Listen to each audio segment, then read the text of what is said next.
How to be a content creator in a wedding. Quiz kayo yung mga photo and video? Yes, opo. Kinuha kasi ako ni Leo na content creator. Kapag medyo nakasagabal ako, sabi lang kayo ha. Thank you! Salamat! Ayun, sinabihan lang natin sila. Para syempre aware din sila na meron ng content creator. Mahirap na baka kasi makainisan tayo.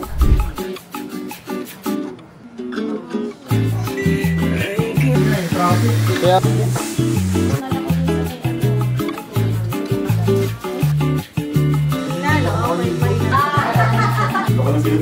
Pogi ko na. Just follow me.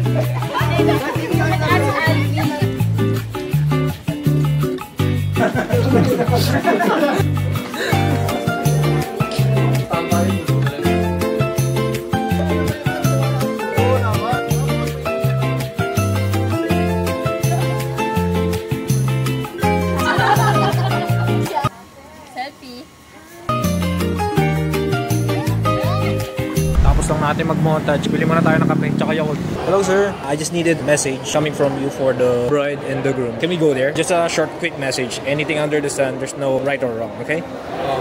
Perfect. You can just do it here. There. More. 1, 2, and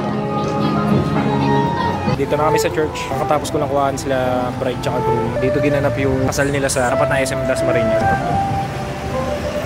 Tapos may minibus kami na nasakyan. Buti aircon siya kasi medyo natagal lang kami sa biyahe. Mga 20 minutes ata kami nakatambay dun sa bandang SM. Nakarating kami mga 1:45. Nag-picture na tayo, nag-montage na tayo sa loob. Ang kukuhaan na naman natin is yung mga behind the scenes ng tao. Sayang hindi ko nagawa yung mga lights dun sa bridesmaid. Dun lang sa mga lalaki. Entourage ni bride. Yan. Dito siya. After nyan, saka tayo papasok. Then, kuhanin natin si groom para tuloy-tuloy na yung misa. Dito sila sa gilid. Doon kasi sa gitna may sasakyan pa. Dito naman wala. So, ayan. Dito makakalakad siya ng diretso. Doon kasi hindi.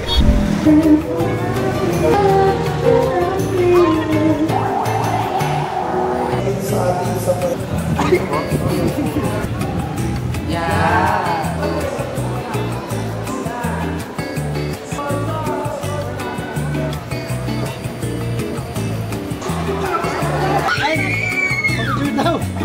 Ayun si Kevin na picture. Tapos na misa, pabalik na kami sa reception. In English. Okay, music.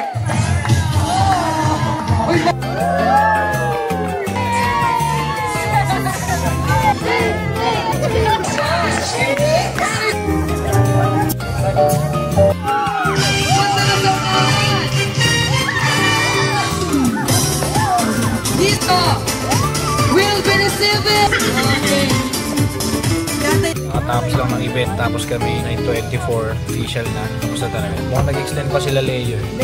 Kaya hapon, muna ako. Bounce out. Peace!